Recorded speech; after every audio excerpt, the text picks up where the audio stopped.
Good morning. Solid state solid का definition है कि solid are characterized as a state of matter in which particle are loosely packed and held together by very strong intermolecular attractive force. तो यहाँ पे आपके पास क्या होना चाहिए, डेफिनाइट शेप और डेफिनाइट वॉल्यूम होगा। क्लोजली पैक्ड है मीन हाई डेंसिटी होगा। इंटरमॉलिक्यूलर फोर्स जो है वो स्ट्रॉन्ग होगा, और स्ट्रॉन्ग फोर्स है तो बॉडी कैसा मिलेगा आपको, रिजिड बॉडी होगा।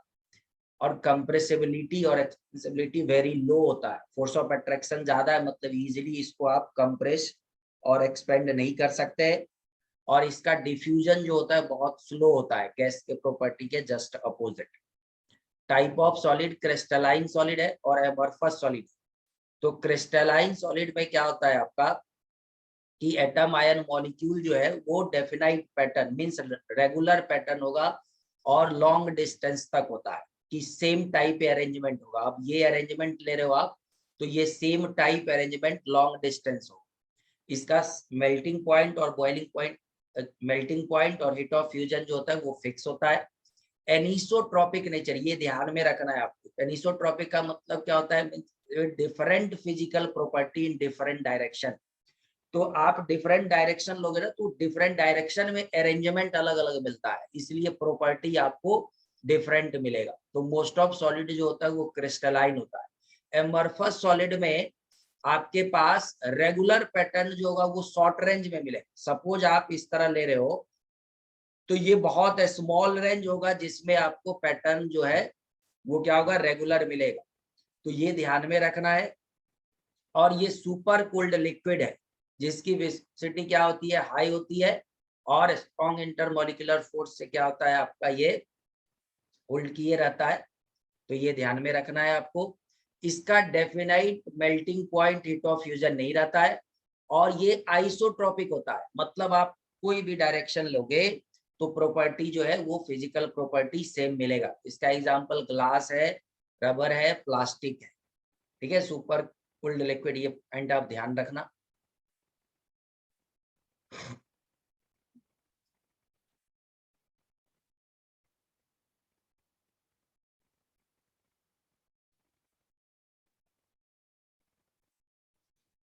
यहाँ पे आप बेसिक पॉइंट सब जो है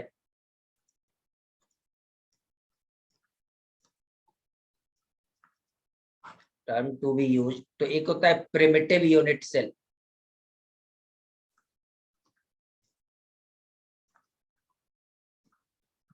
प्रिमिटिव यूनिट सेल का मीनिंग क्या होता है, तो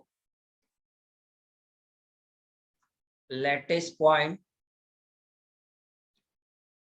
only at corners of unit cell. एक है आपका non primitive unit cell.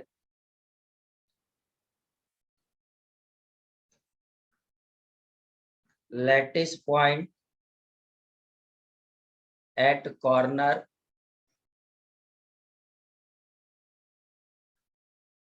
as well as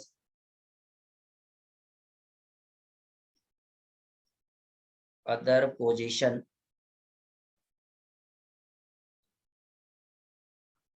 in a unit cell. Other position means face, body।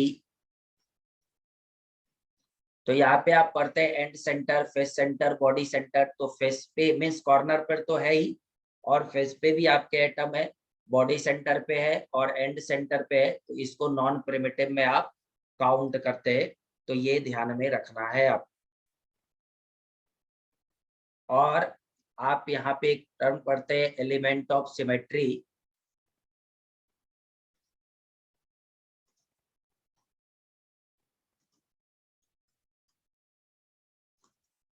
Element of symmetry,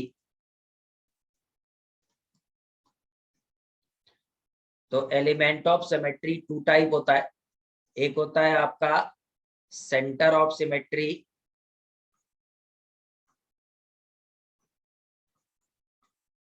और एक आप यूज करते हैं plane of symmetry.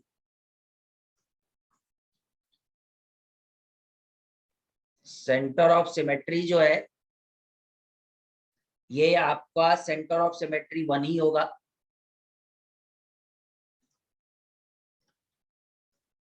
Centre of symmetry equal to 1। दूसरा है आपका plane of symmetry. Plane of symmetry में 2 लेते हैं, एक होता है रेक्टेंगुलर प्लेन ऑफ सिमेट्री,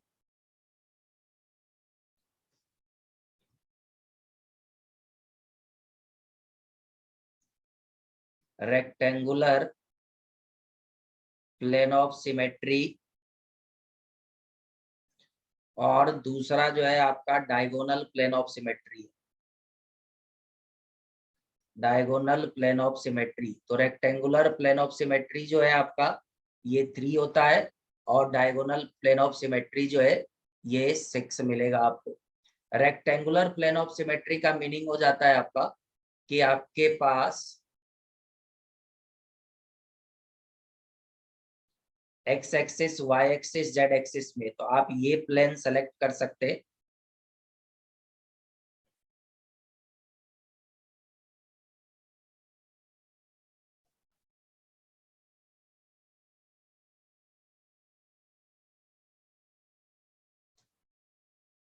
तो ये प्लेन जो है ऐसा एक्स एक्सिस में, वाई एक्सिस, जेड एक्सिस में मिल जाएगा आपको।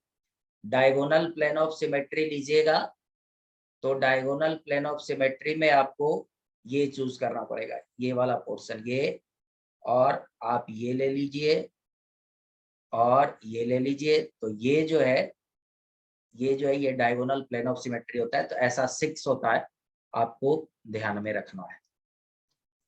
थर्ड जो है आपका ये एक्सेस ऑफ सिमेट्री होता है। एक्सेस ऑफ सिमेट्री, तो एक्सेस ऑफ सिमेट्री में आप करोगे तो ये टू फोल्ड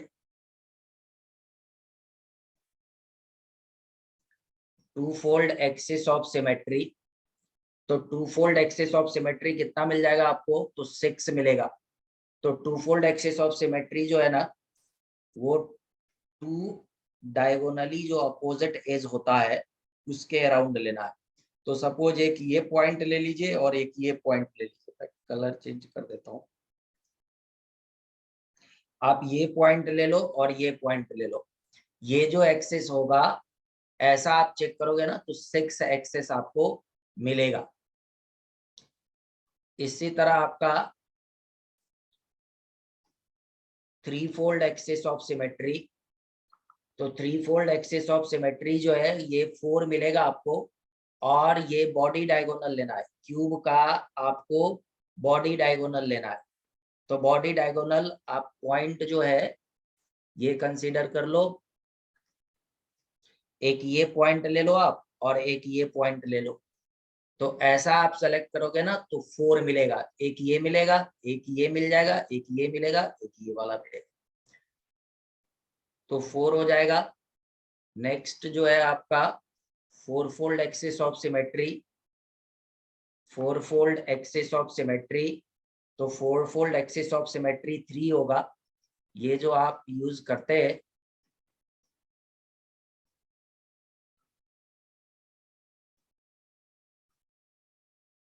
है ना, ये अपर फेस ले लीजिए और लोअर फेस ले लीजिए। इसका जब आप करोगे ये परपेंडिकुलर इसके ये फेस के, तो 3 मिलेगा एक्स एक्सिस, वाई एक्सिस और जेड एक्सिस में। तो ये आपका है। तो टोटल प्लेन ऑफ सिमेट्री आप देखोगे, या टोटल एलिमेंट, प्लेन मत बोलिए, टोटल एलिमेंट ऑफ सिमेट्री। तो फर्स्ट है आपका सेंटर ऑफ सिमेट्री, दूसरा है आपका प्लेन ऑफ सिमेट्री, और ये एक्सेस ऑफ सिमेट्री। तो सेंटर ऑफ सिमेट्री लोगे तो 1 है, प्लेन आपका प्लेन ऑफ सिमेट्री में ये 3 और प्लस क्या हो जाएगा 6 हो जाएगा। एक्सेस ऑफ सिमेट्री में 3 + 6 + 4 ऊपर ऑलरेडी मेंशन किया हुआ है, इसको आप ऐड करोगे तो 23 जो है टोटल आपको एलिमेंट ऑफ सिमेट्री मिलेगा। अब क्यूब का इंफॉर्मेशन है,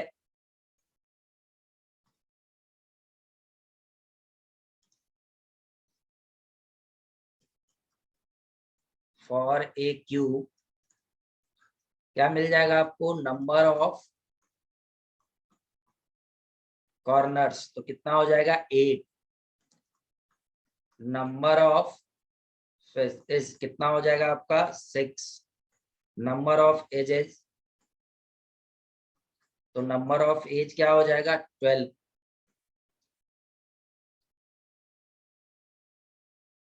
number of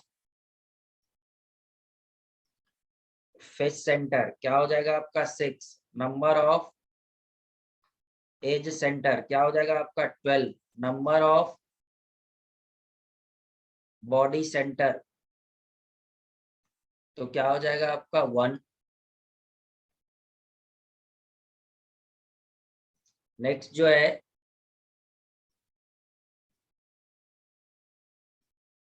contribution of one corner, तो वन कॉर्नर 1/8 कंट्रीब्यूट करता है, कंट्रीब्यूशन ऑफ वन फेस तो ये हाफ, और कंट्रीब्यूशन ऑफ वन एज तो ये क्या हो जाएगा 1/4, ये आपको ध्यान में रखना है।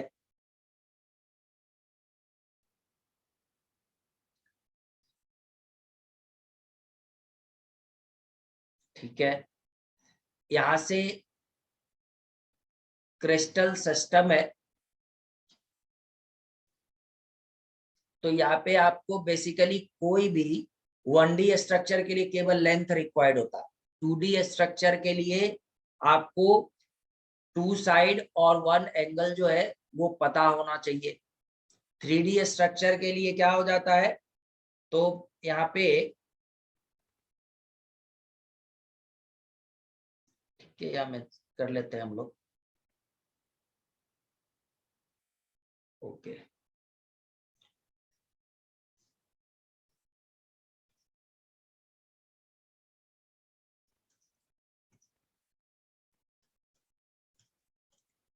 लैटिस इन 2D, तो 2D लैटिस के लिए आपके पास क्या होना चाहिए, ए बी और theta base angle between them, तो 3 पैरामीटर जो है वो रिक्वायर्ड होगा आपको, 2 लेंथ और एंगल बिटवीन देम जो होगा ये आपको आना चाहिए। इसमें क्या क्या हो जाता है आपको, तो फर्स्ट जो है इसमें आप चेक करोगे कि 2D यूनिट सेल में तो एक होता है प्रिमिटिव, तो प्रिमिटिव आपको बता दिया था कॉर्नर पे एटम होगा, और सेकंड जो है वो है ये body centre.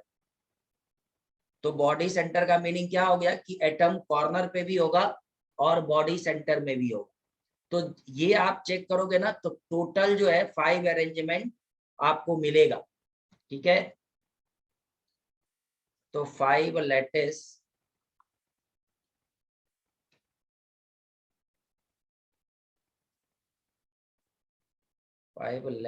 will describe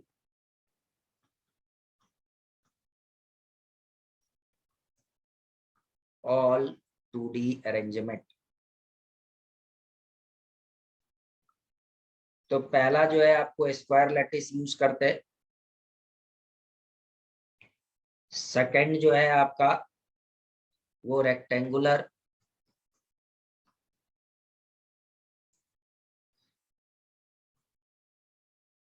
third जो यूज करते हो आप हेक्सागोनल,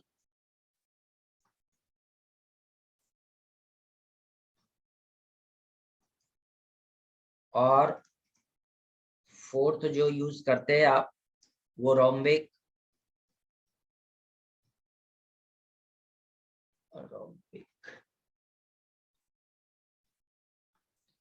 और फिफ्थ जो यूज करते हैं वो पैरेललोग्राम।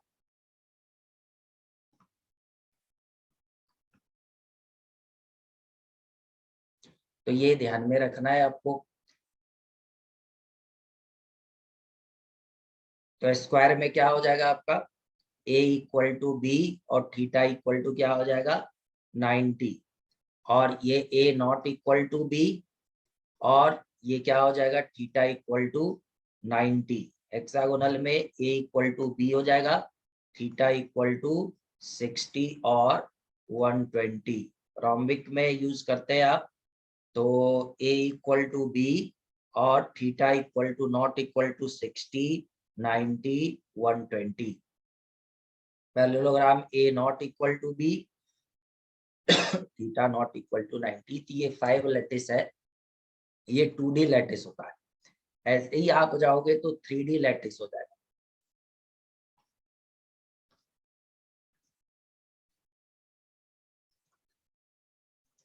लैटिस इन 3D। तो 6 पैरामीटर रिक्वायर्ड होगा।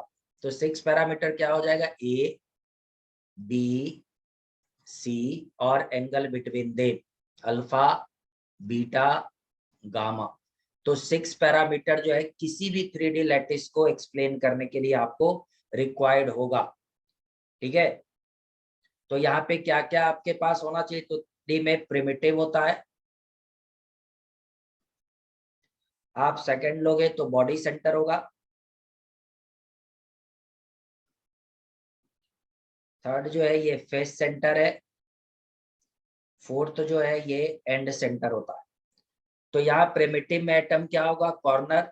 बॉडी सेंटर में क्या होगा, atom at corner as well as body centre. Face centre में क्या होगा, atom at corner as well as face centre.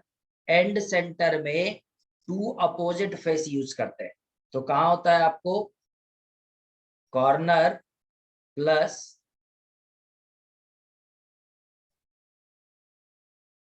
Element at two opposite face, ये यूज करते हैं। यहाँ पे आपको, यहाँ पे मेंशन कर देते हैं,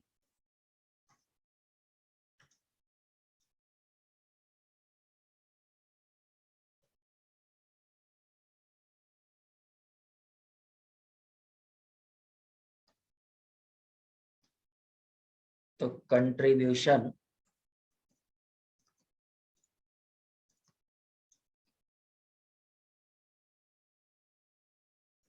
ठीक है। तो प्रिमिटिव का क्या हो जाएगा, तो प्रिमिटिव का आपका कॉर्नर, तो कॉर्नर 8 होते हैं और 1 कॉर्नर 1/8 पार्टिसिपेट करता है। तो ये हो जाएगा आपका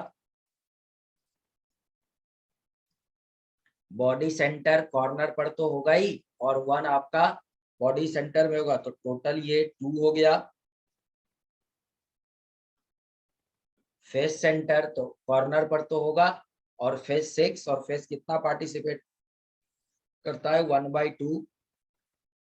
और एंड सेंटर कॉर्नर पर तो होगा ही और 2 अपोजिट फेस यूज करना है, तो ये क्या आ जाएगा आपका 2। तो ये कंफ्यूजन जो है वो आप ध्यान में रखिए। और यहाँ आप चेक करोगे तो 7 आपको ब्रेविया लैटिस मिलता है, और यही आपको क्यूबिक है, टेट्रागोनल है, ऑर्थोरोम्बिक है, रोम्बोहेड्रल है, हेक्सागोनल, मोनोक्लिनिक, ट्राइक्लिनिक। तो ये आपको याद रखने हैं, ये सब याद होने चाहिए, एग्जाम्पल ये सब है। तो ये आप ध्यान में रखिएगा कि ये होता है। जैसे क्वेश्चन समटाइम देखो पूछता है इसमें कि क्यूबिक है तो क्या क्या होता है, स्पेस लैटिस। तो सिंपल इसी को प्रिमिटिव भी बोलते हैं। बॉडी सेंटर और फेस सेंटर होता है। टेट्रागोनल में से मीन्स प्रिमिटिव और बॉडी सेंटर होता है। तो ये पूरे आपको याद करके रखना है। अब यहाँ पे आपको सिंपल क्यूबिक है, तो एटम अरेंज एट कॉर्नर लिखा हुआ है, आपको बॉडी सेंटर है, तो यहाँ पे एटम कॉर्नर पे भी है और बॉडी सेंटर पे भी है। एफसीसी एंड सेंटर बता दिया है आपको। एटॉमिक रेडियस जो आप काउंट करते हो, तो इसमें एटम जो है आपके पास, तो एक एक का करते जाते हैं। यहाँ एटम जो है,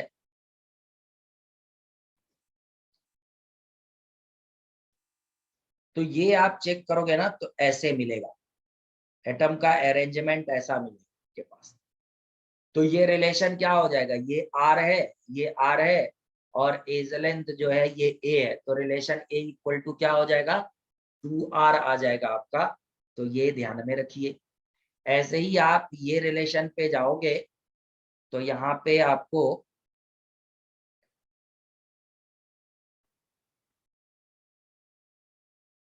तो ये फेस यदि आप कंसीडर करोगे तो सेंटर में 1 होगा और ये ऐसे टच करते रहेगा, ये टच नहीं करेगा एक्चुअली आपस, सॉरी, मैं एक फेस का केवल आपको ड्रॉ करके दे देता हूं, है ना। तो ये सेंटर में एटम होगा और ये आपका इस तरह अरेंजमेंट आएगा। तो ये क्या है, आपके पास ए है और ये आप चेक करोगे तो क्या हो जाएगा, आर, 2r और r, और ये भी क्या हो जाएगा आपके पास, a हो जाएगा। तो √2a इक्वल टू क्या हो जाएगा, 4r, ये रिलेशन होल्ड करेगा। तो ये ध्यान में रखना है। ये जब आप बॉडी सेंटर का लोगे तो बॉडी सेंटर में आपके पास ये अरेंजमेंट देखना होगा, 3D आपको इसके अक्रॉस लेना है, ठीक है। तो ये लोगे तो यहाँ 1 एटम आएगा, सेंटर का 1 एटम आएगा और ये, तो जब आप ये लेंथ कैलकुलेट करोगे तो ये √3a हो जाएगा। यदि एज लेंथ आप a ले रहे हो तो ये √3a हो जाएगा, r, 2r और r, तो दिस इक्वल टू क्या हो जाएगा, 4r। तो ये रिलेशन आपको बताया हुआ है कि एटम रेडियस का रिलेशन क्या होता है, ये दिया हुआ है। क्या कंट्रीब्यूशन ये ऑलरेडी ऊपर भी लिख दिया आपको कि सिंपल क्यूबिक 8 × 1/8 और ये है। तो बॉडी सेंटर एंड सेंटर का भी बता दिया है आपको। कोऑर्डिनेशन नंबर जो है, तो कोऑर्डिनेशन नंबर जो आप प्लेट करते हो तो कोऑर्डिनेशन नंबर यहाँ पे आपको नियरेस्ट नेबर देखते हैं। तो कोऑर्डिनेशन नंबर आप सिंपल क्यूबिक का कोऑर्डिनेशन नंबर 6 होता है। तो कोऑर्डिनेशन नंबर में भी आप चेक करोगे तो आपको क्या हो जाएगा, first coordination number, second coordination number, ऐसे जो है वो हम लोग कर सकते हैं। तो सिंपल क्यूबिक का आपको करके दे देते हैं कि सिंपल क्यूबिक है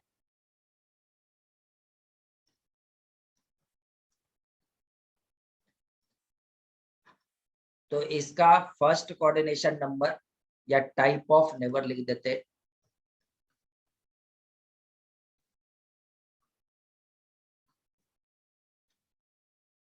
ये और ये क्या हो जाएगा, number of neighbour means coordination number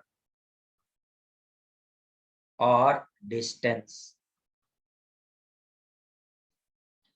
तो ये टाइप ऑफ पर जो है ये आप कोऑर्डिनेशन नंबर, ठीक है, जरूरत तो नहीं है कोऑर्डिनेशन नंबर और डिस्टेंस, इतने से काम चल जाएगा।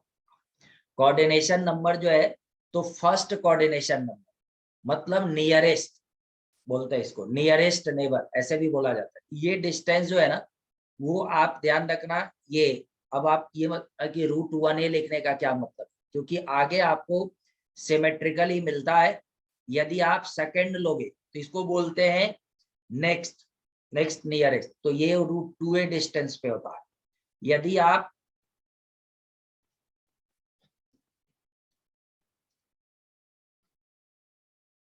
तो कोऑर्डिनेशन नंबर फर्स्ट का कितना हो जाता है, तो ये 6 हो जाता है। सेकंड का जो है ये 12 आता है। थर्ड जो है ये 8 आता है। तो ये √3a डिस्टेंस पे आता है। तो ये ध्यान में रखना है, ये सिंपल क्यूबिक का है, ठीक है। आप ऐसे ही बॉडी सेंटर का देख लीजिए। तो कोऑर्डिनेशन नंबर, डिस्टेंस, तो बॉडी सेंटर का फर्स्ट कोऑर्डिनेशन नंबर जो है ये 8 आएगा और ये √3a/2 डिस्टेंस पे आता है।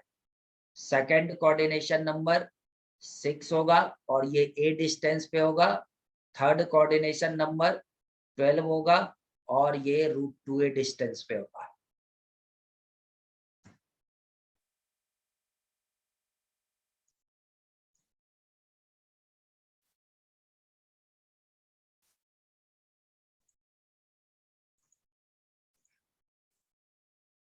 ठीक है, और यहाँ पे आपका FCC आ जाएगा। तो FCC में कोऑर्डिनेशन नंबर और डिस्टेंस, तो यहाँ पे आपका फर्स्ट कोऑर्डिनेशन नंबर जो है ये आपको मिल जाएगा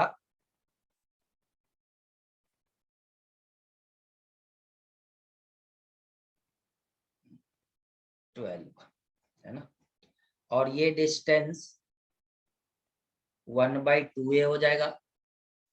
सेकंड कोऑर्डिनेशन नंबर 6 और ये आपका 2/2a हो जाएगा। थर्ड कोऑर्डिनेशन नंबर 24 और ये √3/2a, मीन्स ये सिमेट्री दिख रहा है। आगे आप फोर्थ फिफ्थ लोगे ना तो √2a, √1, √2, √3, √4, √5, √6 ऐसे आता है। यहाँ आगे आप सिमेट्री है, यहाँ सिमेट्री नहीं है तो ये ध्यान में रखना है। ये सिमेट्री है तो √1/2, 2/2, 2/2 का मतलब 1 ही हो गया, तो ए डिस्टेंस तो सिमेट्रिकल लिखा हुआ ताकि आपको याद करना इजी हो जाए। तो ये ध्यान रखना है। डेंसिटी जो है वो डेंसिटी इक्वल टू क्या होता है, तो मास अपॉन वॉल्यूम। तो मास क्या है कि वन पार्टिकल का मास आप कैलकुलेट करोगे तो मास ऑफ वन पार्टिकल क्या हो जाएगा, तो मास ऑफ वन एटम लिख देता हूं आपको। तो वन एटम क्या हो जाएगा, तो m/na हो जाएगा। जेड क्या बताता है आपको, तो Z number of particle, number of atom लिख देता हूं। तो मास कितना हो जाएगा आपको, तो टोटल मास क्या हो जाएगा आपको, ZmNa, और वॉल्यूम, वॉल्यूम क्या हो जाएगा आपका, तो वॉल्यूम इक्वल टू a³। तो डेंसिटी इक्वल टू क्या होगा, ZmNa/a³। तो आप याद कर सकते हैं ZmNa/a³। ये ध्यान में रखना है, ये डायरेक्ट फॉर्मूला जो है वो आप याद रखिए कि ये होता है। पैकिंग फ्रैक्शन कैलकुलेट करते हैं तो पैकिंग फ्रैक्शन जो है इसका सिंपल क्यूबिक का है। तो पैकिंग फ्रैक्शन का मतलब कितना स्पेस आप यूज कर पा रहे हैं, एटम कितना स्पेस जो है वो ऑक्यूपाई कर रहा है ये। तो एमटी क्या हो जाएगा आपका 4800 से माइनस कर दीजिए, परसेंटेज दिया है, फ्रैक्शन है तो ये आपका, तो ये 52% हो गया। तो एम्प्टी स्पेस 48, बॉडी सेंटर का 68% होता है, एम्प्टी स्पेस 32 है। इसी में देखो समटाइम ऐसे क्वेश्चन आ जाता है कि यदि आप वन कॉर्नर से एटम रिमूव कर देते हैं तो पैकिंग फ्रैक्शन बताना है आपको। तो आप ध्यान रखना कि ये जो पैकिंग फ्रैक्शन है डायरेक्टली प्रोपोर्शनल टू क्या होता है, जेड नंबर ऑफ एटम होता है। तो सपोज मैंने आपको बोला है कि वन कॉर्नर से एटम रिमूव कर दिए, किसमें, तो सिंपल क्यूबिक में। मैं इसका कैलकुलेट करके बताता हुआ। तो आपको पैकिंग फ्रैक्शन पूछा गया है इसका SC सिंपल क्यूबिक, और यहाँ एटम जो है ये कॉर्नर पे होता है। तो आपने यहाँ पे क्या किया है कि आपके पास 7 कॉर्नर पे, तो आपने वन एटम को रिमूव कर दिया और पैकिंग फ्रैक्शन पूछ रहा है आपसे। तो आप ध्यान में रखना packing fraction directly proportional to क्या होता है, Z। इसका मतलब है कि packing fraction 1 upon packing fraction 2 equal to क्या हो जाएगा, Z1/Z2। अब ये जब आप यूज करोगे तो पैकिंग फ्रैक्शन पहले क्या है, तो एटम टोटल कितना था 1, तो पैकिंग फ्रैक्शन कितना था आपका, तो ये 52 था, है ना। ये पैकिंग फ्रैक्शन आपको क्या करना है, कैलकुलेट करके देना है। और ये कितना है आपके पास, 1, 1 एटम आपने रिमूव कर दिया, 1 एटम नहीं बोलिए सॉरी, 1 कॉर्नर मीन्स आप 1/8 रिमूव कर दिए। तो आपके पास कितने हो जाएंगे, तो ये चेक करोगे तो 7/8 हो जाएगा। यहाँ से आप पैकिंग फ्रैक्शन डायरेक्ट कैलकुलेट कर सकते हैं। तो पैकिंग फ्रैक्शन क्या हो जाएगा, 72 7/8, ये कैलकुलेशन आ जाएगा आपका। और इसी में आपसे पूछ देगा वॉइड कितना हो जाएगा, तो आप डायरेक्टली प्रोपोर्शनल टू वॉइड मत करना। वॉइड भी पूछता है ना तो पहले पैकिंग फ्रैक्शन कैलकुलेट कर लेना आप, और इसको 100 से माइनस कर दोगे तो आपको क्या मिल जाएगा, वॉइड भी मिल जाएगा। तो ये प्लीज आप ध्यान में रखना कि यदि एटम रिमूव कर रहे तो आप packing fraction directly proportional to Z use करके पैकिंग फ्रैक्शन कैलकुलेट कीजिए, और फिर जो है वॉइड का कैलकुलेशन ले सकते हैं। तो ये ध्यान में रखना, ये सेम बॉडी सेंटर सबके लिए है, तो ये ध्यान में रखना है। अब यहाँ पर आप देखो कि पैकिंग ऑफ कॉन्स्टेंट क्रिस्टल बोला है आपसे, तो 2D का मैंने आपको बता दिया था कि 2D में क्या क्या होता है। तो इसको आप बेसिकली कैलकुलेशन पार्ट से दो ही अपने को पढ़ने होते हैं, स्क्वायर और हेक्सागोनल लैटिस। तो जब आप स्क्वायर लैटिस देखोगे तो स्क्वायर लैटिस का इसमें जब पैकिंग फ्रैक्शन आप कैलकुलेट करोगे ना, तो 2D जब कैलकुलेट करते हैं तो पैकिंग फ्रैक्शन के लिए एरिया लेते हैं, 3D कैलकुलेट करते हैं तो पैकिंग फ्रैक्शन के लिए वॉल्यूम यूज करते हैं। तो 2D का जो आपका रिलेशन आता है, तो ये रिलेशन चेक करोगे तो ये क्या है, R, और ये भी क्या है, R, ये R और R है ना। और ये आपका एक सिंपल स्क्वायर जो है ये फॉर्म हो रहा है, मीन्स A इक्वल टू क्या हो जाएगा, 2R, ये रिलेशन हो जाएगा। इसका कोऑर्डिनेशन नंबर चेक करोगे तो कोऑर्डिनेशन नंबर 4 आएगा। तो कोऑर्डिनेशन नंबर क्या है, ये एटम आपने सेलेक्ट किया तो नियरेस्ट कौन कौन सा है, 1 2, 1 मिनट, ये आप चेक करोगे तो 1 2 3 4, तो कोऑर्डिनेशन नंबर क्या आ जाएगा, 4 आ जाएगा। इसी का जब आप पैकिंग फ्रैक्शन कैलकुलेट करोगे तो ये पैकिंग फ्रैक्शन 0.785 आएगा। और वॉइड कैलकुलेट करना है तो आप क्या करना, 100 से 78.5 माइनस कर लेना, आपको मिल जाएगा। तो ये ध्यान में रखना है, स्क्वायर पैकिंग का ये होता है। अब आपके पास हेक्सागोनल क्लोज पैकिंग है, तो ये जब आप रिलेट करोगे तो यहाँ पे रिलेशन क्या आ जाएगा, तो ये चेक करो, ये देखो R और R 2R, तो A इक्वल टू क्या हो जाएगा, 2R रिलेशन आ जाएगा आपका। इसमें हाँ नंबर ऑफ एटम कैलकुलेट करते हैं Z, तो यहाँ Z जो है ये 1 हो जाएगा, ठीक है ना। Z1 क्यों आ रहा है दोस्त, तो ये आपके पास स्क्वायर है, ये कितना 1/4 1/4 1/4 1/4 है ना। तो टोटल कितना हो गया 1, ये 2D में हम लोग ले रहे हैं। ऐसे ही इसमें चेक करोगे तो Z कितना हो जाएगा, तो ये आप ध्यान दोगे तो ये कितना पार्ट है, तो ये एंगल 60 है ना। तो ये 6, ये 1 वाला आप चेक करोगे टोटल आपको ये 6 मिलेगा। तो कितना पार्टिसिपेट करेगा ये आपको ध्यान देना है। तो ये टोटल के लिए कितना हो जाएगा आपका 360 का होना चाहिए। तो ये जो आप Z कैलकुलेट करोगे तो Z इक्वल टू आपको 3 मिलेगा, ये ध्यान में रखना है। और इसी का कोऑर्डिनेशन नंबर, तो कोऑर्डिनेशन नंबर के लिए क्या करो आप कि ये सेंटर सेलेक्ट कर लो और इसका नियरेस्ट देखो आप, तो नियरेस्ट क्या क्या मिल रहा है आपको, तो नियरेस्ट आप चेक करोगे तो 1 2 3 4 5 6, तो कोऑर्डिनेशन नंबर क्या हो जाएगा 6। जब आप पैकिंग फ्रैक्शन कैलकुलेट करोगे तो ये 90.7% आता है, तो वॉइड आप 100 से माइनस कर लेना, आपको मिल जाएगा। तो ये हेक्सागोनल क्लोज पैकिंग का इंफॉर्मेशन है, ये 2D में, 3D में नहीं दोस्त, ये 2D में है, तो ये ध्यान में रखना है आप। ऐसे ही जब आप 3D में जाओगे, है ना, 3 डायमेंशनल लैटिस, तो इसमें HCP है आपका और CCP है, तो ये FCC भी आप ले सकते हैं और बॉडी सेंटर है। तो एक एक का हम लोग करके देखते कि क्या आएगा।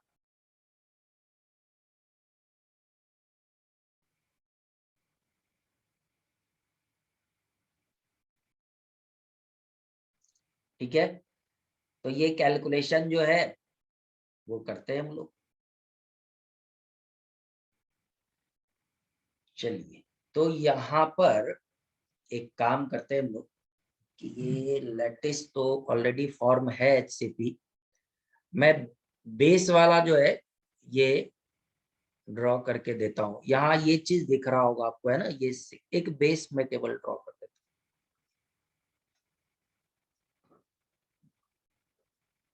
हूँ। 2D में जैसे किए थे ना वैसे ही है, और ये 1 ऐसे रहेगा।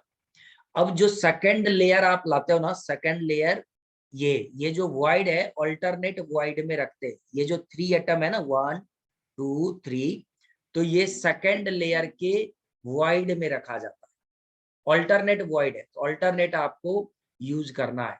तो आप ध्यान दोगे तो ये क्या हो जाएगा आपका,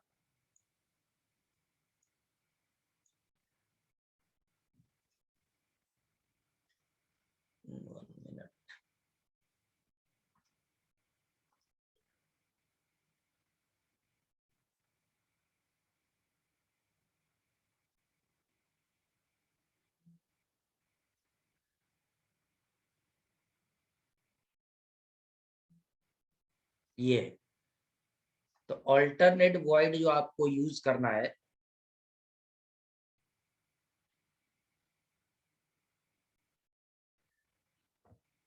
ये वाला आप यूज कर लो। एक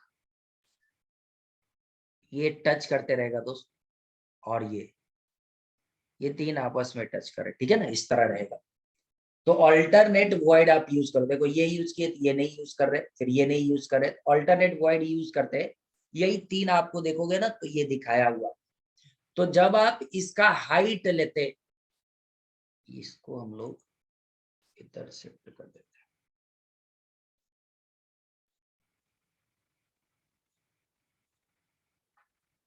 यहां पर जब आप कैलकुलेट करोगे तो ये a इक्वल टू क्या हो जाएगा, 2r। a क्या है आपका, ये है a, है ना, यहाँ पर a है। और ये क्या है आपका r, तो a इक्वल टू 2r हो जाएगा। ये जो है हाइट ना, इसको आप h बोल रहे हैं। तो ये रिलेशन जो h आता है, h इक्वल टू आपका 4√2/3 r होता है। ये ध्यान में रखिएगा, a के टर्म में लिखना चाहिएगा। तो क्या हो जाएगा, 2√2/3 a हो जाएगा। 2r को a लिखते हैं, तो ये a क्या है आपका, तो ये एज लेंथ रहता है। तो ये ध्यान में रखना है आपको, ये रिलेशन होल्ड करता है। इसका पैकिंग फ्रैक्शन आप z कैलकुलेट करोगे पहले, तो z इसकी कैलकुलेट करके देखोगे, तो z जो आपका आएगा वो कैलकुलेट कर लेते हैं हम लोग। तो z देखना दोस्त, ये तो क्या हो गया, हाफ हो जाएगा, 3D है तो व्हाट होगा, ये हाफ पार्टिसिपेट करेगा। और ये क्या हो जाएगा, हाफ का 1/3, है ना, हाफ है। और हाफ में 120 डिग्री है, तो हाफ का 1/3 हो जाएगा, ठीक है। तो ये हाफ हो गया, ये 1/3 हो गया। एक एक पार्ट इतना पार्टिसिपेट करेगा, और इसको 6 से आप मल्टीप्लाई कर दोगे, तो ये कॉर्नर वाले बॉटम का कॉर्नर आ गया, प्लस कितना हो जाएगा, हाफ। हाफ कौन सा आपका, तो ये सेंटर में है ना, ये हाफ पार्ट रहेगा। तो ये बॉटम का किए थे, वैसे ही टॉप पे भी होगा, तो इनटू क्या हो जाएगा, 2 प्लस इन बिटवीन, तो इन बिटवीन कितने हैं, टोटल 3 है। तो ये कैलकुलेट करोगे आप, तो ये कैलकुलेशन 3/2 इंटू 2 प्लस 3, तो ये 6 आ जाएगा। तो z जो है आपका, ये क्या आ जाएगा, 6 आ जाएगा। a का रिलेशन पता है, तो पैकिंग फ्रैक्शन कैलकुलेट करते, तो पैकिंग फ्रैक्शन जो है ये 74% आएगा। तो वॉइड भी मिल जाएगा आपको, तो ये ध्यान में रखना है। सिंपल क्यूबिक का ऑलरेडी आपको बताया हुआ है, ये क्या है, ए बी लेयर है। ये ए लेयर हो गया, सेकंड लेयर बी हो गया, फिर A layer, A B type होता है। और कोऑर्डिनेशन नंबर जो इसका यूज करते हैं, तो कोऑर्डिनेशन नंबर 12 होता है, ये ध्यान में रखना है आप। इसी तरह सिंपल क्यूबिक, इसके पैकिंग फ्रैक्शन, कोऑर्डिनेशन नंबर, ये सब आपको बता दिया है। और ये ABC मतलब 3 लेयर होता है, ABC फिर ABC, इस टाइप के लैटिस होते हैं। बॉडी सेंटर का भी आपको बता दिया है, तो ये ध्यान में रखना है आपको। बॉडी सेंटर का भी पढ़ा दिया है FCC का। ये पैकिंग फ्रैक्शन क्या होता है, एज लेंथ का रिलेशन क्या होता है, कोऑर्डिनेशन नंबर क्या होता है, ये सब आपको बता दिया है। अब यहाँ पे आयनिक क्रिस्टल, कि आयनिक क्रिस्टल क्या होता है, तो आयनिक क्रिस्टल के लिए आप क्या, आयन का फॉर यूज करते हैं हम लोग। तो यहाँ पे आपको ध्यान में रखना है कि आयनिक क्रिस्टल में क्या यूज करते हैं, तो आयंस जो है यूज किया जाता है। कैसा फोर्स होता है, तो इलेक्ट्रोस्टैटिक फोर्स यूज करते हैं आप। एग्जाम्पल क्या क्या यूज कर सकते हैं, तो जितने भी आयनिक कंपाउंड है, NaCl ले लीजिए, KCl ले लीजिए, ये सब जो है आपका, ये BaCl2 है, ये सब क्या हो जाएगा आपका, आयनिक क्रिस्टल होगा। और ये आपका क्या हो जाएगा, इंसुलेटर की तरह रहता है, और मेल्टिंग पॉइंट वेरी लो रहता है। ये सारे इंफॉर्मेशन यहाँ पे है। कोवेलेंट ले लोगे आप, तो कोवेलेंट में आपके पास क्या हो जाएगा, तो यहाँ क्या यूज करते हैं, तो एटम यूज किया जाता है। बॉन्डिंग कैसा होता है, कोवेलेंट होता है। कोवेलेंट बॉन्ड का मीन शेयरिंग ऑफ इलेक्ट्रॉन। और इसमें आपको थोड़ा ध्यान रखना कि एग्जाम्पल जो आप लीजिएगा, तो एग्जाम्पल डायमंड है, ग्रेफाइट है, कार्बाइड है। ग्रेफाइट एक्सेप्शन होते हैं, तो ये गुड कंडक्टर ऑफ इलेक्ट्रिसिटी होता है, क्योंकि फोर्थ इलेक्ट्रॉन जो है वो लेयर को कनेक्ट करता है, लूजली बॉन्डेड होता है। ये सब जो है इंसुलेटर है, और ग्रेफाइट जो है कंडक्टर की तरह काम करता है, तो ये ध्यान में रखना है। आपके पास मॉलिक्यूलर सॉलिड, तो मॉलिक्यूलर सॉलिड में आपके पास 3 हो जाएगा। मॉलिक्यूलर सॉलिड आप क्या क्या यूज करते हो, तो एक यूज कर सकते हो आप नॉन पोलर, और नॉन पोलर में क्या हो जाएगा, ये मॉलिक्यूल यूज करेंगे, मॉलिक्यूल तो सब में यूज होगा ही। और आपके पास बॉन्डिंग जो होता है वो किस टाइप की है, तो लंदन फोर्स या डिस्पर्सन फोर्स बोलते हैं।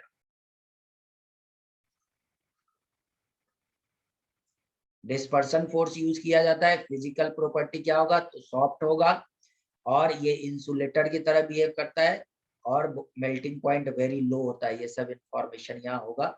दूसरा जो है ये पोलर है, तो पोलर में जो यूज करते हो ये आप मॉलिक्यूल ही यूज करते हैं, डाइपोल, डाइपोल इंटरेक्शन।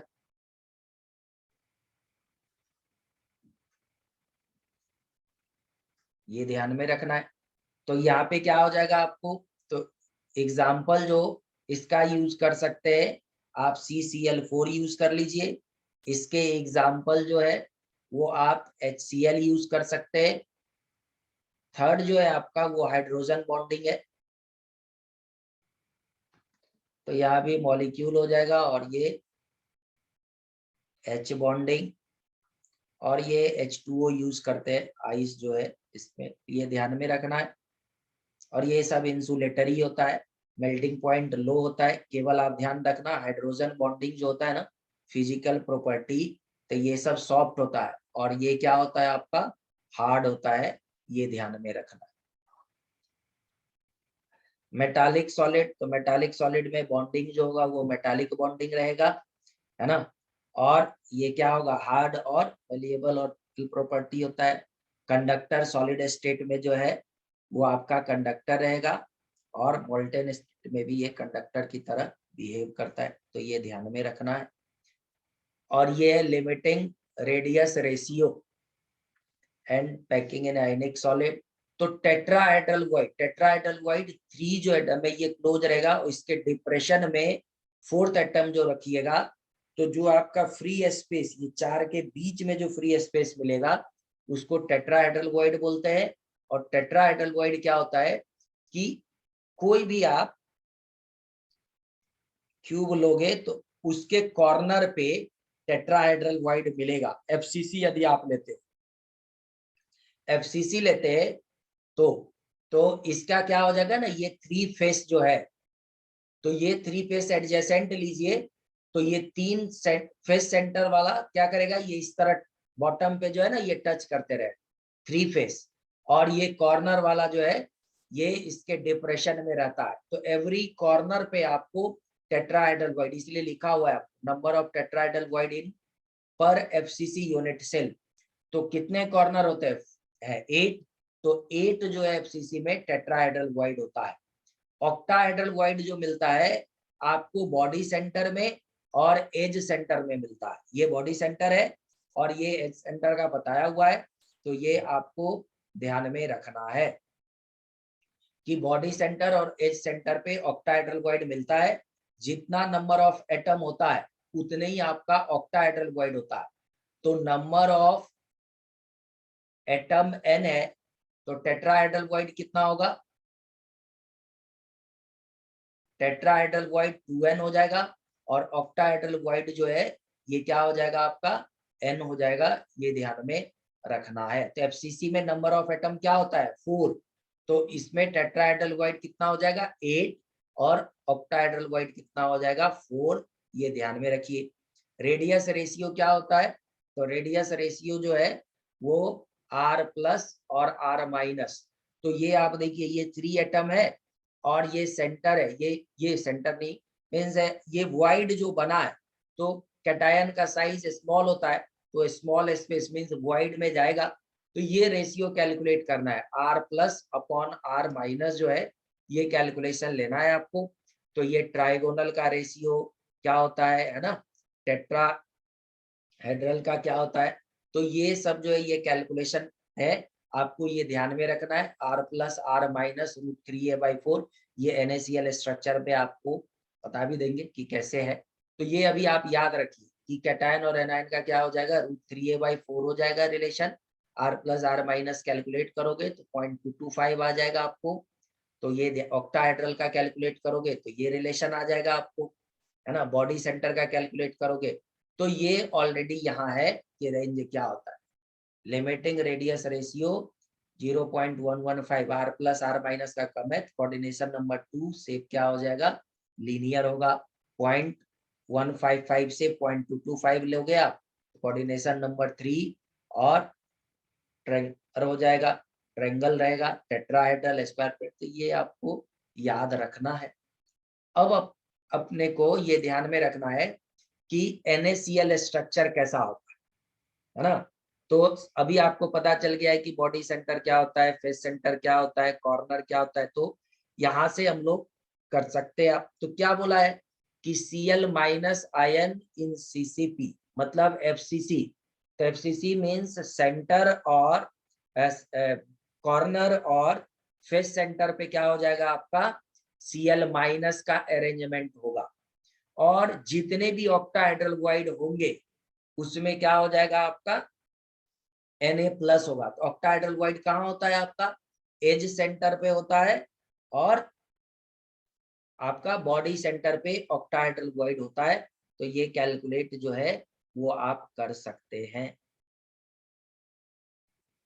और वॉइड में एक चीज हम लोग यहाँ पे लिख वॉइड पढ़े थे, यहाँ पे आपको मेंशन कर देता हूँ कि एक होता है आपको सिंपल क्यूबिक में,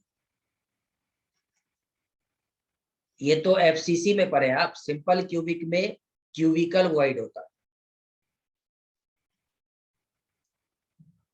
क्यूबिकल वॉइड, ठीक है। तो क्यूबिकल वॉइड है, यहाँ ध्यान रखना आपके पास tetrahedral void and octahedral void are not present, ये ध्यान रखिए।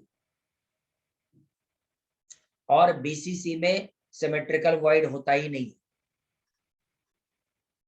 इन BCC नो सिमेट्रिकल वॉइड, केवल आपको कहाँ देखना है वॉइड, तो FCC में देखना, आपके काम हो जाएंगे।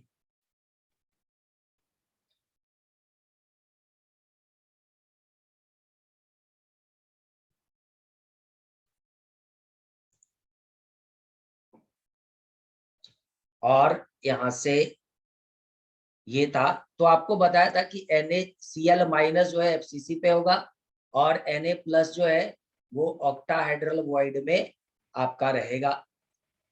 और इसके रिलेशन जो है A और R, इसका आप देखो कि कॉर्नर पे क्या है आपके पास Cl माइनस, और ऑक्टाहेड्रल वॉइड में, तो आप ध्यान रखना कि कॉर्नर से ऑक्टाहेड्रल वॉइड का जो डिस्टेंस होता है वो √3a/4 होता है, ये आपको ध्यान में रखना है।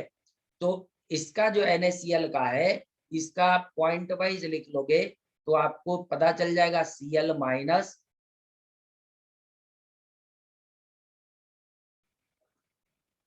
will form FCC lattice, Na plus जो होगा in octahedral void.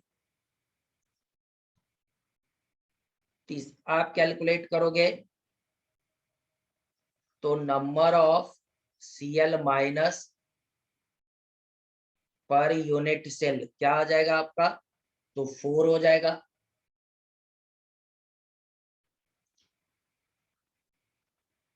Number of Na plus per unit cell, तो ये भी 4 हो जाएगा आपका। फॉर्मूला आप यूज करोगे Z इक्वल टू भी क्या हो जाएगा, 4 आएगा आपका, है ना। Na4 और Cl4 है, तो स्ट्रक्चर आपके पास NaCl है ना फॉर्मूला, तो Z क्या हो जाएगा आपका 4 होगा।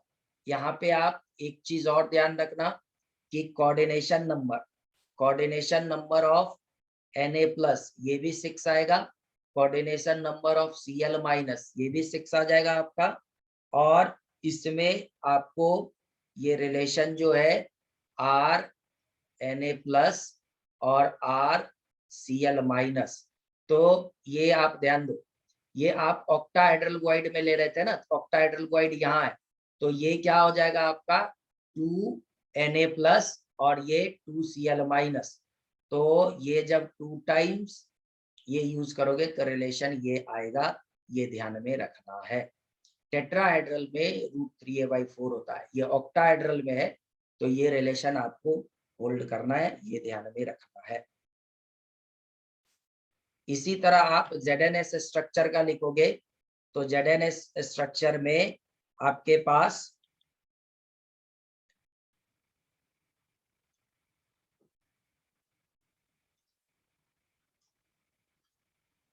S2- जो है वो कहाँ होगा, तो S2- FCC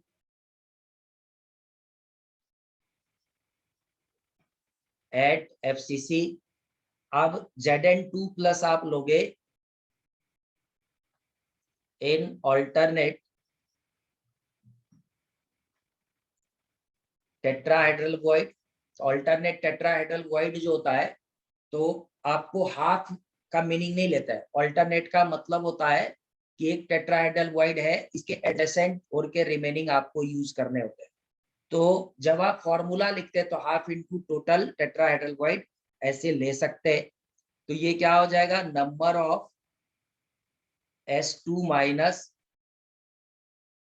पर यूनिट सेल क्या हो जाएगा 4, और नंबर ऑफ Zn2+, तो टोटल टेट्राहेड्रल कितना था 8, और ऑल्टरनेट यूज करे तो हाफ यूज करे तो ये भी क्या हो जाएगा आपका 4 ही हो जाएगा।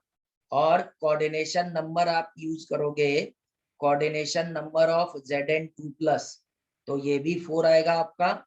और कोऑर्डिनेशन नंबर ऑफ S2- ये भी आपका क्या हो जाएगा 4 आएगा। टेट्राहेड्रल वॉइड है तो रिलेशन क्या यूज करोगे, तो R Zn2+ RS2- ये क्या हो जाएगा आपका, तो बताया था आपको √3/4 हो जाएगा, तो ये ध्यान में रखना है, ये यूज करते हैं।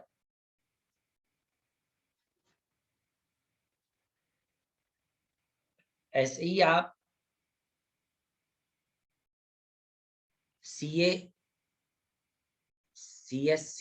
स्ट्रक्चर का लिख लेते हैं हम लोग।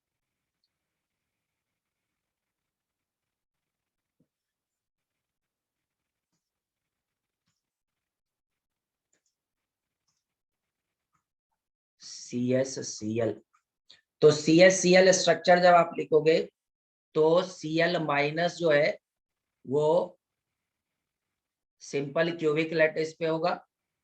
Cs+ जो है ये क्यूबिकल वॉइड में मिलेगा आपको। और यहाँ से RCs+ और RCl- जो होगा आपका ये √3/2a हो जाएगा। नंबर ऑफ Cs+ ये 1 हो जाएगा, नंबर ऑफ Cl- ये भी 1 हो जाएगा आपका।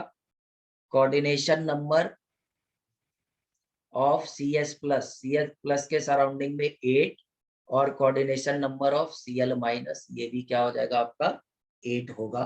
तो ये आपको ध्यान में रखना है। ये CsCl स्ट्रक्चर हो गया। ऐसे ही आप Na, ये CaF2 है, तो CaF2 में आपके पास इसी को फ्लोराइड स्ट्रक्चर बोलते हो आप। तो Ca2+ जो है वो क्या मिल जाएगा आपको, तो FCC, और F- जो है ऑल टेट्राहेड्रल वॉइड, ये यूज करते हैं आप। अब टेट्राहेड्रल यूज करें तो रिलेशन तो यही आ जाएगा आपका, नहीं सॉरी ये टेट्राहेड्रल यूज कर रहे हैं तो ये टेट्राहेड्रल का ही था ना ऑल्टरनेट, तो ये आप यूज कर सकते हो। तो क्या हो जाएगा, नंबर ऑफ Ca2+ पर यूनिट सेल, तो ये 4 हो जाएगा। नंबर ऑफ F- पर यूनिट सेल, ये क्या हो जाएगा आपका 8 हो जाएगा। और coordination number of Ca2+, 8, coordination number of F-4 और R Ca2+ R F-, ये √3/4a, ये जो है एज लेंथ आएगा, ये आपको ध्यान में रखना है। ये फ्लोराइट स्ट्रक्चर है। इसी का अपोजिट जो है ना एंटी फ्लोराइट स्ट्रक्चर, तो एंटी फ्लोराइट स्ट्रक्चर जो है इसमें थोड़ा चेंज कर जाएगा। मीन्स आपके पास ये Na2O, तो एंटी फ्लोराइड, तो यहाँ पे केवल एनायन और कैटायन का चेंज कर दीजिए, सब सेम रहने दीजिए। मन से क्या हो जाएगा Ca2+, या एनायन कैटायन वर्ड में लिख देता हूँ तो काम चल जाएगा आपको। Exchange the cationic and anionic position in fluorite structure.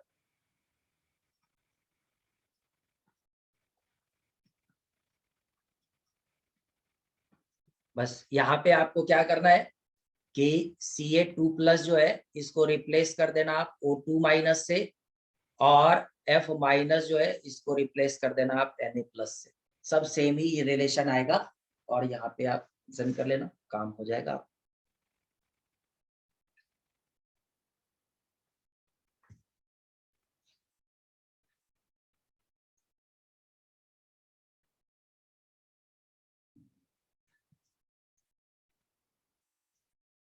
आप स्ट्रक्चर ऑफ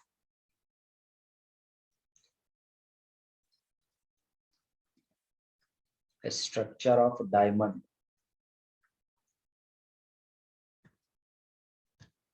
तो यहाँ पे आपको क्या करना है, similar to zinc blende, means जितने भी आपके पास Zn2+ और H2- का प्लेस था आप कार्बन से क्या कर देना, रिप्लेस कर देना। ठीक है, तो each element replaced by carbon, ये आप यूज करोगे तो Z जो हो जाएगा वो 8 आ जाएगा। पैकिंग फ्रैक्शन जब आप कैलकुलेट करोगे इसका, तो पैकिंग फ्रैक्शन जो है ये आपको मीन्स 30 R का रिलेशन लिख सकते हैं हम लोग, R का रिलेशन लिख के कर लेते हैं। ये क्या हो जाएगा आपको, तो 2 R C means carbon equal to क्या हो जाएगा आपका, तो ये √3/4a हो जाएगा, है ना। मीन्स दिस इक्वल टू आप लिख सकते हैं √3/8। अब पैकिंग फ्रैक्शन सपोज आपको कैलकुलेट करना है, तो पैकिंग फ्रैक्शन क्या आ जाएगा आपका, तो टोटल कितना है ये, और ये आपका 4/3πr³ हो जाएगा, और a का रिलेशन पता है तो 8RC/√3, ये मिल जाएगा आपको। यहाँ से आप कैलकुलेट कर सकते हैं। ठीक है।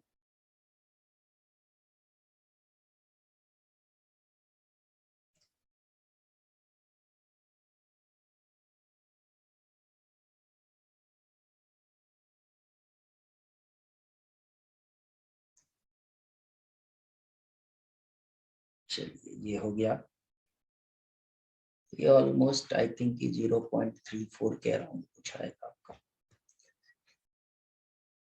हो गया। अब ये आपका जो है इम्परफेक्शन इन सॉलिड, कोई भी सॉलिड प्योर नहीं होता है, तो इसमें क्या करते हैं कि कुछ ना चीज क्या रहता है, मिक्स रहता है, रिप्लेस करते हैं ना। सपोज कोई लैटिस है, उसमें आपने NaCl स्ट्रक्चर लिया है, एक Cl की जगह आप कोई H2- सपोज ले आए, तो ये क्या हो गया, इम्परफेक्शन इन सॉलिड आ गया। तो एक होता है, इसी को क्या बोलते हैं, पॉइंट डिफेक्ट होता है। तो पॉइंट डिफेक्ट का मतलब होता है कि जो पैरामीटर इसमें से एक को रिमूव कर दो आप और कोई दूसरा एटम ले आओ, तो ये, तो फर्स्ट जो है वो स्टोमेट्रिक डिफेक्ट होता है। स्टोमेट्रिक डिफेक्ट में आपका जो केमिकल फॉर्मूला है ना, ये चेंज हो है। तो दो solid in which the number of positive और negative ion missing are exactly in the ratio indicate by their chemical formula, इसको स्टोमेट्री डिफेक्ट बोलते हैं। तो यहाँ टू टाइप होता है, शॉर्टकी डिफेक्ट और फ्रैंकल डिफेक्ट। तो शॉर्टकी डिफेक्ट में क्या करते हैं आप कि जितना पॉजिटिव है उतनी नेगेटिव को क्या कर दीजिए आप, मीन्स रिमूव कर दीजिए। अभी आपने 2 पॉजिटिव हटाया तो 2 नेगेटिव को भी आप रिमूव कर दो, तो जो मिसिंग कैटायन और एनायन होगा वो बेसिकली इक्वल अमाउंट में मिलेगा आपको। इससे क्या हो जा रहा है कि आप एटम रिमूव कर रहे हो तो डेंसिटी क्या हो जाएगा आपका, डिक्रीज कर जाएगा, ठीक है। और ये जनरली जो होता है जिसमें कैटायन और एनायन का साइज जो है ऑलमोस्ट क्या होना चाहिए, सिमिलर होना चाहिए। तो ये आपको दिखता है, तो ये ध्यान में रखना है। फ्रैंकल डिफेक्ट में क्या होता है कि यहाँ पे आप क्या काम करते हैं, तो आपके पास इंटरस्टिशियल साइट का मतलब क्या होता है कि आप एक अरेंजमेंट लिए हो और ये जो स्पेस आपके पास, ये जो स्पेस है ना, इसको इंटरस्टिशियल साइट बोलते हैं। तो जो स्मॉलर आपके पास आयन है उसको आप नॉर्मल पोजीशन से क्या कीजिए, आप इंटरस्टिशियल साइट पे ले आइए। जैसे यहाँ देखो आपको M+ हटा के और इन बिटवीन ले आया, तो जब आप नॉर्मल पोजीशन से इंटरस्टिशियल साइट पे ले आते हो तो उसको बोलते हैं फ्रैंकल डिफेक्ट। और इसमें कैटायन और एनायन का जो होता है वो बेसिकली लार्ज डिफरेंस होता है दोनों के बीच में। और ये कि आपको क्या होगा, लो कोऑर्डिनेशन नंबर होगा। और जब आप शॉर्टकी डिफेक्ट देखोगे तो हाई कोऑर्डिनेशन नंबर होगा। डेंसिटी चेंज नहीं होगा क्योंकि एटम आप चेंज नहीं हो रहा है। एटम क्या कर रहे हैं आप कि रूम में ही आप क्या करते हो, किसी सामान को एक जगह से दूसरे जगह लेके चले गए तो मास तो फिक्स ही है। वैसे ही यहाँ पे एटम रिमूव करके इंटरस्टिशियल साइड पे लाए तो मास इक्वल है, वॉल्यूम चेंज नहीं कर रहे, तो डेंसिटी जो है वो चेंज नहीं होगा, ये ध्यान में रखना है। नॉन स्टोइचोमेट्रिक डिफेक्ट जो होता है वो मेटल एक्सेस डिफेक्ट है। मेटल एक्सेस डिफेक्ट के लिए आपको क्या करना होगा कि आप कैटायन, आप इलेक्ट्रॉन एनायन जो है उसको रिमूव कर दीजिए और उसकी जगह एक इलेक्ट्रॉन ले आइए। तो आपने क्या किया कि एनायन रिमूव किया, तो पहले जितना कैटायन था उतनी एनायन भी था आपके पास, आपने एनायन रिमूव कर दिया, मीन्स कैटायन क्या हो गया आपके पास, ज्यादा हो गया। तो मेटल जो एक्सेस अमाउंट में हो गया, इसी को बोलते हैं metal excess defect.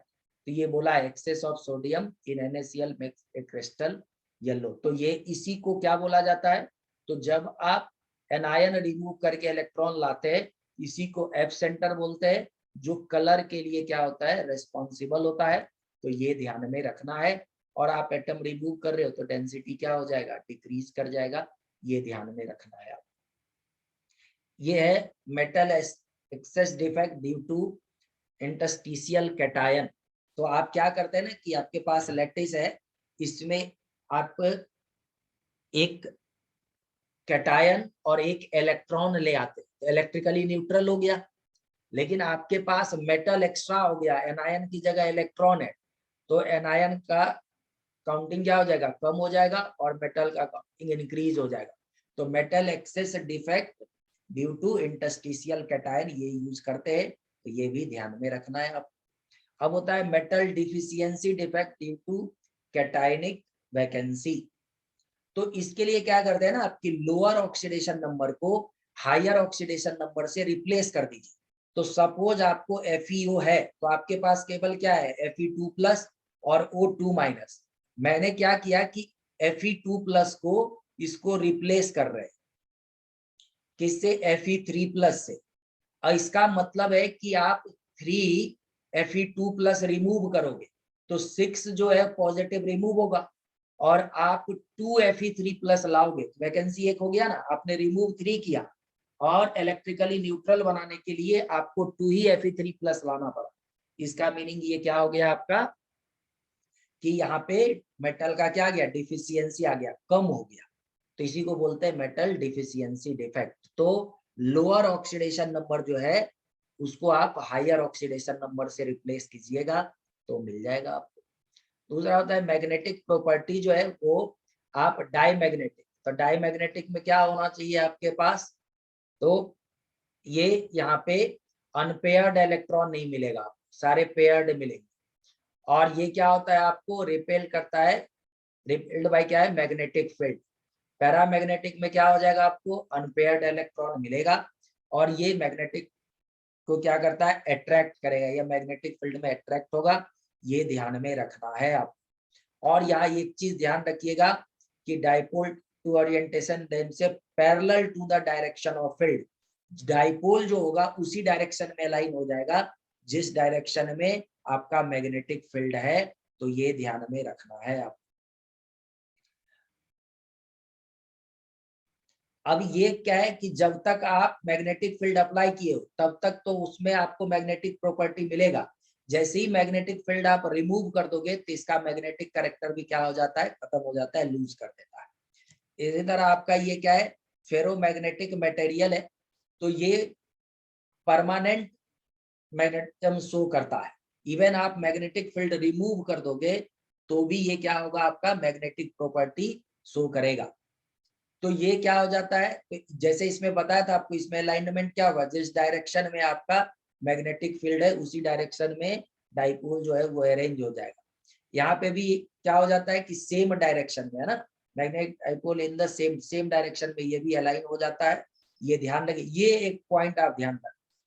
each ferromagnetic material lose a magnetic character of the critical temperature। तो ये सर्टेन टेम्परेचर है उससे ज्यादा यूज करोगे तो वो मैग्नेटिक प्रॉपर्टी को लूज कर देता है। उसी को आप क्यूरी टेम्परेचर भी बोलते हैं। और यहाँ भी अनपेयर्ड इलेक्ट्रॉन होगा तो ये ध्यान में रखना है। एंटी फेरोमैग्नेटिक है तो ये ऐसे अलाइन होता है ना जिसका नेट डाइपोल मोमेंट जो है वो 0 हो जाए। डाइपोल मोमेंट ऐसे अलाइन किया जाएगा कि नेट डाइपोल मोमेंट 0 हो जाए तो ये ध्यान में रखना है।